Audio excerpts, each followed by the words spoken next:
Shalom and welcome to another edition of Parasha Talk. I'm Rabbi Elliot Malamed in Highland Park, New Jersey, at the Highland Park Conservative Temple Congregation Anshe Emet.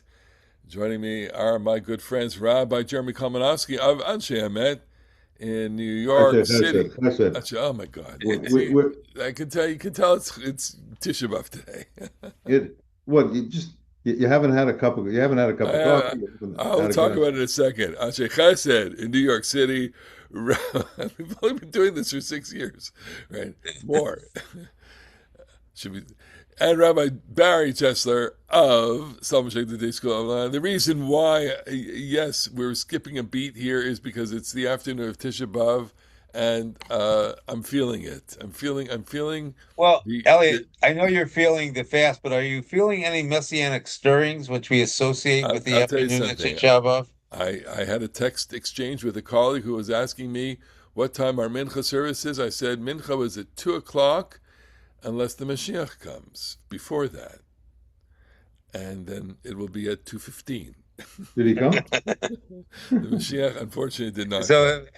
So if he comes, it'll be a quick visit. A quick visit, and no, it was 2:15 because we would all assess his credentials and decide he wasn't the Mashiach.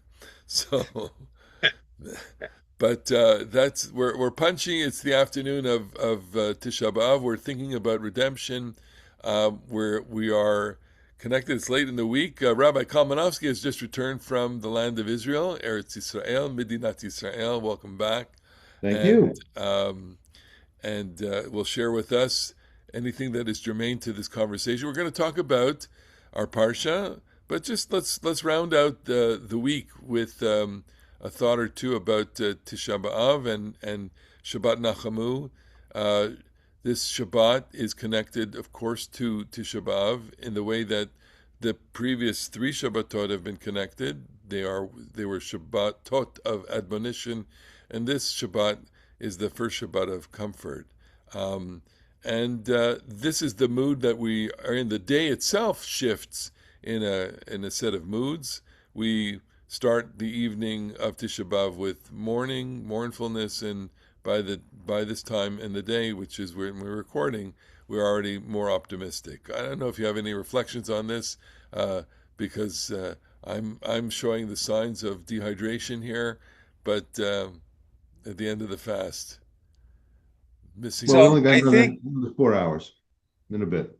I think the importance of the 3 weeks is to teach a lesson in preparation for the high holidays. And that is that personal redemption is dependent upon national redemption. We must first locate ourselves within the people before we can approach God as an individual on the high holidays. I like that. I agree with that. I mean, we were talking before we started recording about I mean, I completely agree with this, although I'll make a different point. But before we started recording, we were talking about, in this moment when so many liberal Americans have turned against Israel, and we talked about the ways in which, and one of my members, Nick Lemon, who's was professor at Columbia, he was one of the editors or compilers of the report on anti-Semitism. He said that the faculty at Columbia were obviously smart as can be. They speak to him, many of the non-Jewish faculty, even some of the Jewish faculty. I don't understand why there should be a country associated with a religion. Religions should be practiced freely and they should be respected, even if you don't. If Columbia professor may not believe this or that, but you can practice your religion. But why does it have to relate to a political entity? Well, the answer is that the Jewish people, is, as Barry said, I think, before we were recording, it's religion plus. It is religion. It is sacred books, sacred activities, worship, sacred calendar, but it is peoplehood. And it is impossible to find yourself as a Jew apart from the Jewish people. The Jewish people have suffered as a collective so much devastation over the centuries, and especially in the middle of the 20th century. The national expression of our survival has become State of Israel. And and it is our national. Even if those who are listening may not agree with this or that about what the state has done, and we certainly there's plenty of room for critique. But if you don't believe that the state of Israel represents the national identity of Am Yisrael, you are entitled to believe that, but the burden is on you, because most of us believe this. The burden is on you to articulate what an Am Yisrael looks like, what Am Yisrael you are bound to, what Jewish people you are bound to, that isn't about the state of Israel. And I believe that, and I know people who feel that they can do that adequately to their satisfaction. I am among the majority of Jews who think that our people's history has eventuated in this national expression. And the way Barry just described this particular date on the Jewish calendar, I think is Ole b'kaneh echad, goes in the same goes up the same stream. That's not exact translation. Grows in the same pattern as political sovereignty. But in all events, our sense of redemption does tie to our membership in a collective. It's not me as an individual, it's us as a group. As you're speaking, I'm thinking of different themes here, and one theme occurs to me that the statistic that very few Jews do observe the holiday. I mean, I'm proud of the fact that we had a lovely turnout to our Eicha reading last night. Obviously, it wasn't the same as a Shabbat morning. We had a sizable community there, and when you compare that to the various ceremonies that take place at Machane Ramah, where we are broadcasting, the whole camp sits down, the whole camp observes it, and were it not for the summer camp experience, I'm not sure if Tisha B'av would have the half-life that it has here. I mean, people who do end up going to observe some kind of Tisha B'av in some kind of form are bringing to that Tisha B'av something from their summers, I think, and the summer experience for Jewish campers is an experience of peoplehood. I mean, it's a microcosm of Jewish peoplehood. It's an entire Jewish community. Look, when you're in a larger place like a Camp Ramah, where you have anywhere from 300 to 500 to 600 people all together, and they're all doing something together, it's very substantial. It's an amazing experience whenever we've done that, and we just get a fraction of that here, and I think that we're recording this on Tisha B'av. This will be played probably entering Shabbat at camp, but we all recall what the mood at camp was like in these hours in the late afternoon, which were it wasn't that mayhem was happening, but you had the sense that mayhem would be happening. That once the fast was over, like the hardest evening to do Shmirah at Camp Ramah, the hardest evening was the evening after Tisha B'av. Okay, and I'm very proud of my Shmirah days at Camp Ramah, because everybody wanted to be on my Shmirah because they knew that I was very, very lenient in terms indulgent. All right. I hated Shmirah. That was the worst. Late night Shmirah was absolute worst. They used to say, Rabbi Malum is on Shmirah. Rabbi Malum is on Shmirah. That's great, because he falls asleep all the time at 11:30, and it doesn't matter. He says, is their bunk covered? The bunk's covered. Fine, go ahead. No, but back to Tisha B'av for a second here. First of all, I want to intensify what you said. You said, I'm not sure if it weren't for the summer camp experience that it would have No, I'm quite sure that if it were not for the summer camp experience, yes, nobody would be marking Tisha B'av very much. Israelis, obviously, I mean, Orthodox Jews, have a different relationship to the calendar. But it's perverse to say that one likes Tisha B'av. It's not likable. But I find Tisha B'av, I find especially the 17th of Tammuz, I find the minor fast days, Tisha B'av, obviously a major fast day. I find fast days really meaningful. I think that there is a kind of I think that it is all too easy for us American, and by the definition that means kind of bougie, kind of comfortable. Not every American Jew, but most of us, um, in a pretty optimistic American cultural matrix. Americans are, although right this minute it feels pretty dark, but over the 250 years of our history, we have pretty much been an optimistic bunch and had a lot of growth and a lot of success. And I think it is all too easy um, for people to think like religion should be celebrating. It should be lifting us up. It should be elevating our hearts and I think that Tisha B'av in the repertoire of an annual cycle in Judaism is so important because sometimes things are terrible and you don't always get what you want.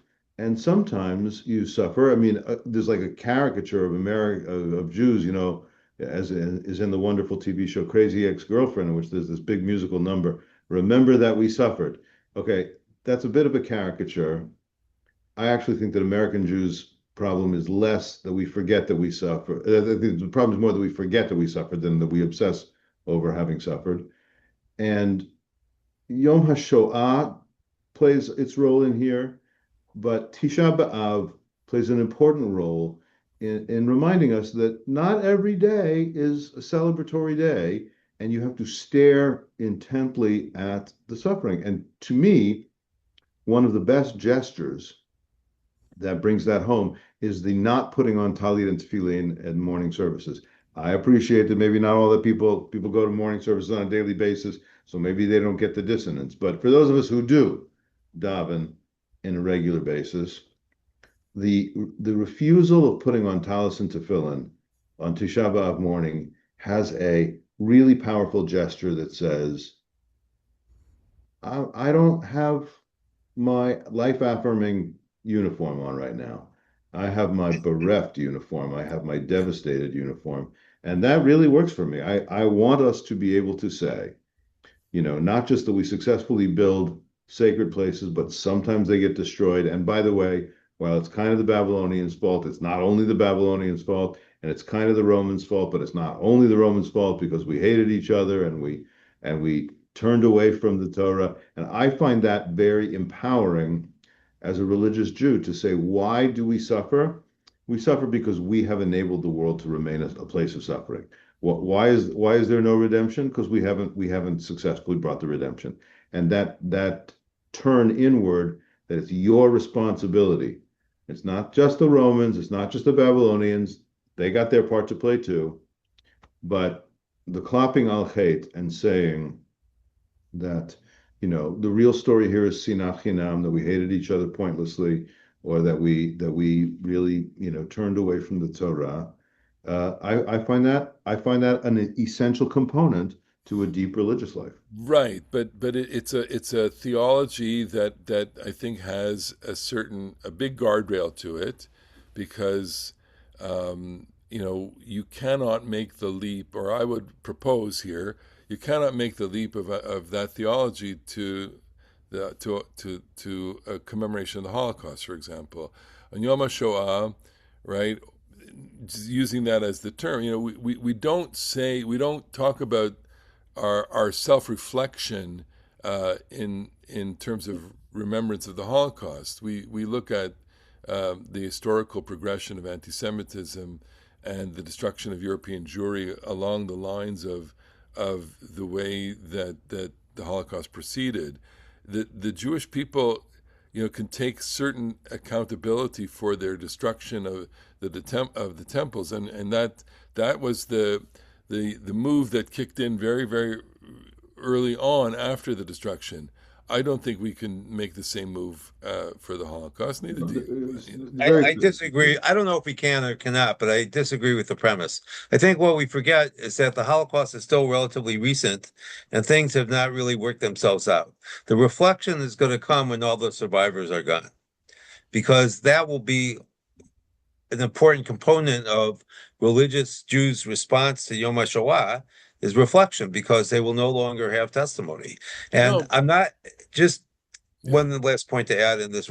I'm not convinced, although I can be persuaded I'm wrong, that Tisha B'av, as we know it, developed so quickly after the destruction. I Okay. think it worked itself out throughout the second century and didn't become something substantial until much later. Well, I would. Okay, obviously, Elliot's point is critically correct. Um, I once asked Yitz Greenberg about that mythification of history. Presumably, this is correct what you're saying. Uh, Not the second century though, because it has to involve the first Korban, the first temple destruction. But I once asked Yitz, do you think that people will tell a mythic story about the Shoah? He said, I certainly hope not. But with the following asterisk, and obviously it's correct. I don't, chas v'chalila, a million times, nobody Yeah. would say, well, the Holocaust came because, Mipnei and chatainu galina, mipnei chatainu yeah, nishmadnu, yeah, no, horrible stuff. But if I can put, it's not Reform Judaism, and it's not Zionism, and it's not communism, and it's not Sinat Chinam. It was the Nazis and all of their henchmen among the Eastern European ethnicities who were very happy to. The Poles and the Lithuanians and the Hungarians were very happy to the participate. Romanians to participate.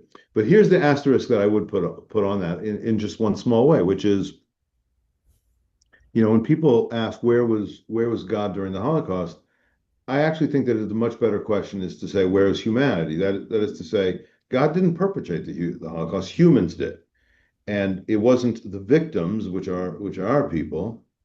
Um,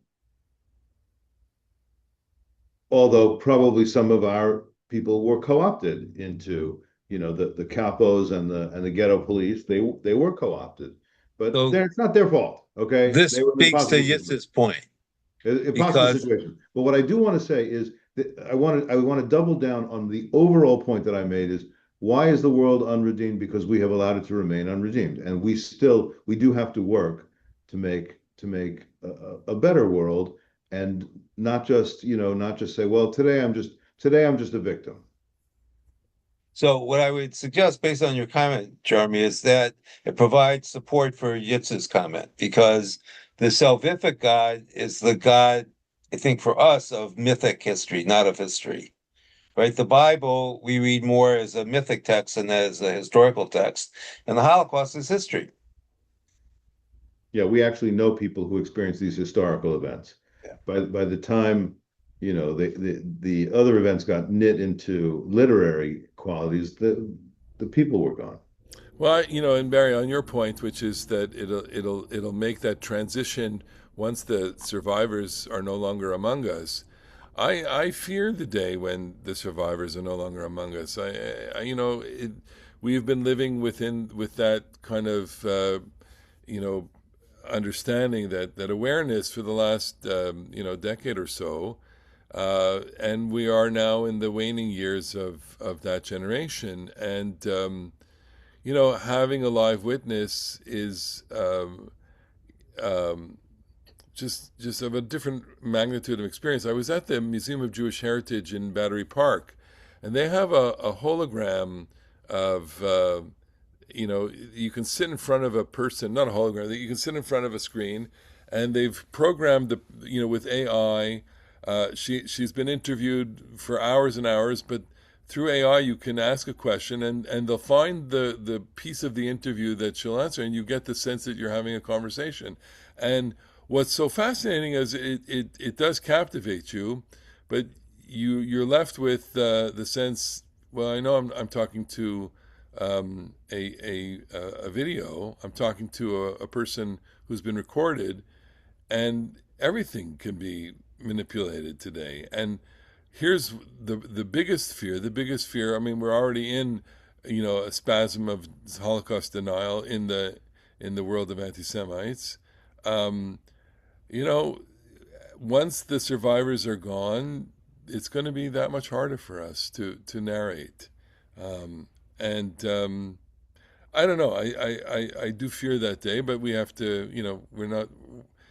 We have to move into our unredeemed world with what we've got. It'll be the challenge of that generation, our generation, I guess, and the next generation.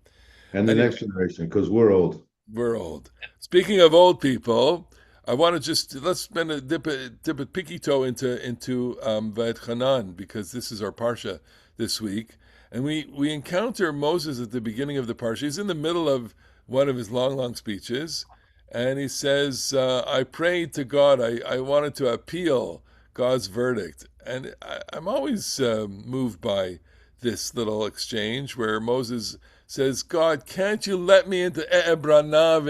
I want to go into the land. I want to see it." And God basically smacks the door on him, slams the door. He says, "No, don't." But it's a very harsh reaction. Rav lecha, don't talk to me about this anymore. And he says, then immediately afterwards says, "You'll go up to the mountain and you'll see the land from a distance." And it occurred to me that, well, it's not that God is not letting him see the land. It's God is not letting him go into the land and see the land inside the land, which is a different experience. It's one thing to see the land from outside. It's another thing to go inside the land and see the land inside the land. What is it that Moses wants to see? It's not that Moses is a tourist and he wants to go to all the places where his all of our ancestors were. But what is it about going into the land? So my proposition to you is that there is something about walking in the land that has a hint of ownership, and this I draw from Abraham. God tells Abraham, "Kum hitalech ba'aretz," chapter 13, verse 17 in Breshit. God says, "Kum hitalech ba'aretz la'orka la'rachba," lengthwise and widthwise, and in so doing, he performs an act of acquisition.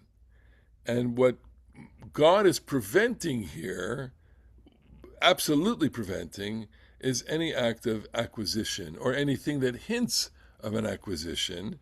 You get to see it from outside, and when you do get to see it, I will show you because I'm connected, but there's no way you're going in. There's no way you're going in. So when do you think this story became popular? The story, which part of it? Well, because it seems to me that this is really a story that's trying to explain the exile, and that we cannot go back. And we find some comfort in the fact that Moses did not make it either. I think that's exactly right on. That the theme of exile is very, very,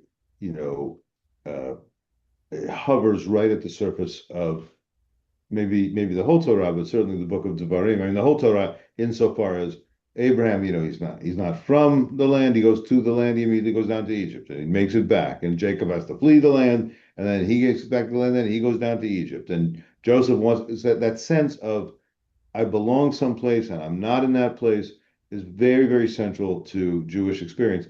But in Devarim, for the reasons that we're saying now, that Barry really perfectly put your finger on, is that the audience of the Torah for all of these centuries has kind of been Moshe, like has identified with that character who never quite reaches the longed for goal, who cares about it, who looks at it, who meditates on it, who prays for it, who desperate to experience it, and will never reach it. Let me ask it in this question in the political way, because I'm thinking of Martin Luther King Jr.'s speech. I've been to the mountaintop, I've seen the promised land, and of course he's invoking this.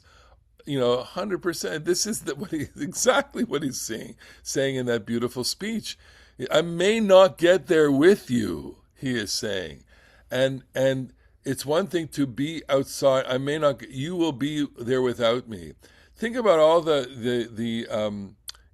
I think Ben Gurion is the exception to the rule. Ben Gurion is the leader who leads, who creates, the yeshuv, who leads the yeshuv, and then becomes the prime minister and governs in the first decades after the state of Israel is born, and for the most part is successful at that until, of course, he was not.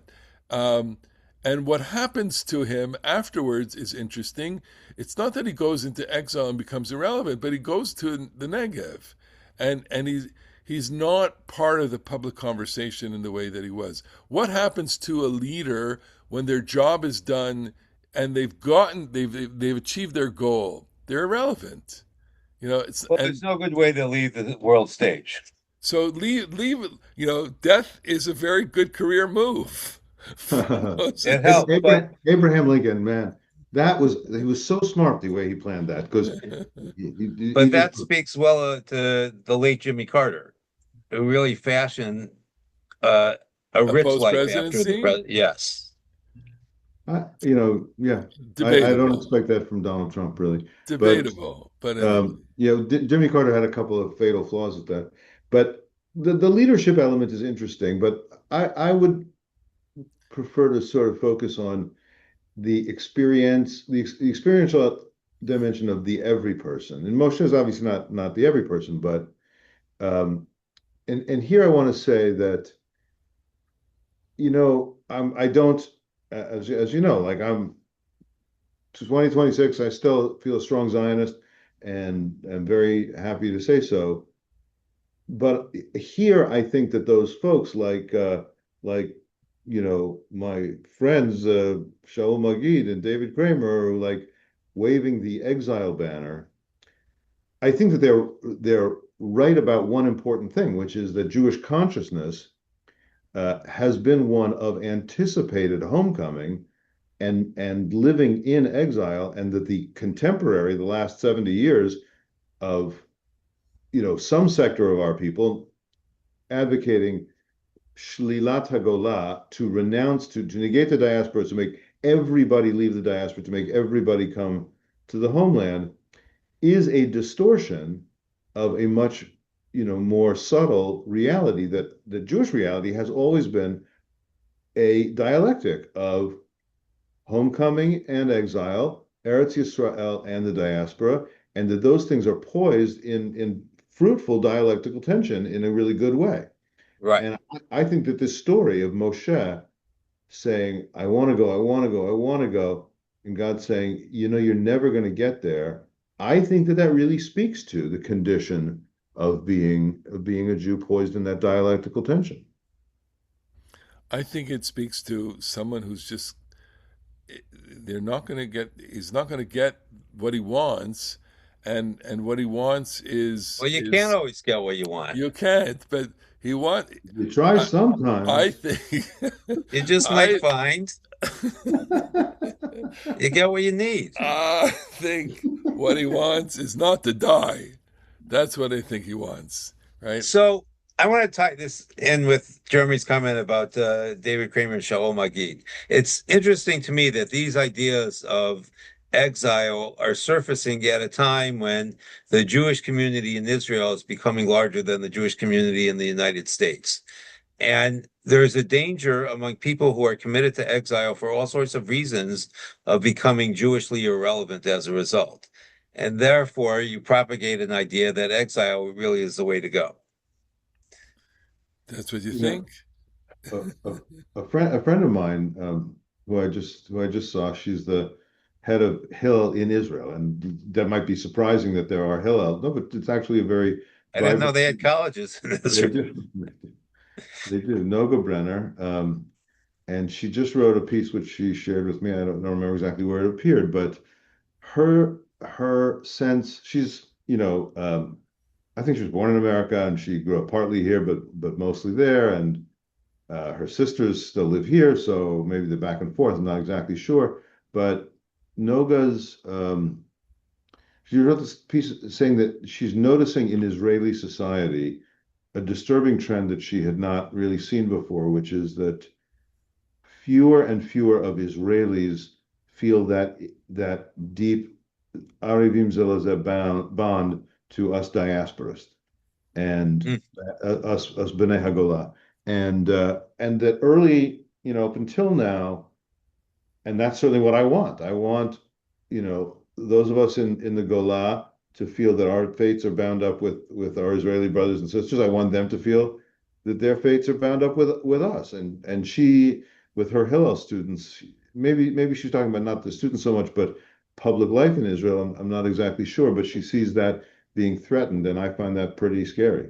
It is scary, but it comes out of a place of honesty, which is they see that especially the American Jewish community is turning its back on Israel, and it has the last years have brought this really to the fore again, which is here we are, the survival of the Jewish people depends on our blood, and you are what you're 25% of Jews voted for an anti-Zionist, mayor, and that's they can't understand. It's hard to watch Israeli news react to these kinds of they just don't understand, and I don't blame them for not understanding. I don't blame them for being offended either, and I don't blame them for feeling, that we don't have Yeah, anything. but there's always a danger when the people who are offended don't never come to terms with when they're offensive. Understood, but there's so much that I was just on the phone with one of my friends from Israel saying she can't take it. It's just so difficult. There's there might be another eruption of the war now, and it's enough. It's enough, and this conversation for her would be ridiculous. You know. Well, maybe you have to invite your Israeli friends to come to the United States to fight the good fight here so we could preserve our community. Yeah, well, I'm not as worried about. I mean, I should be, but I'm not. No, you should be worried about our community too. I should be, right? I'm Well, not that's worried I about mean, America. America that will doesn't need any survive. reinforcement. I mean, because in fact, the three of us actually live. That like literally is our job. That's actually what we literally do. That literally is our Parsha Talk. That literally is our time together. We, as always, want to thank the viewers and listeners, especially our friends at Machane Ramah in the Berkshires, Mitch Mernick for our producer who puts us on every week. And we hope everybody had a good, meaningful Tisha B'av and everyone is looking forward to a beautiful Shabbat Nachamu. I'm looking forward to it. I'm celebrating the one Ufruf, part one of Mayan's getting married a week and a half from now. Im Yirtzeh Hashem. I mean, Yirtzeh Hashem, I'm only saying that as religiously because, we got to make sure everything comes together properly. It's all going to happen, and we're looking forward to that. So lots of joy coming into the future. In the meantime, Shabbat Shalom from all of Shabbat us shalom. at the Parsha Talk. Bye-bye.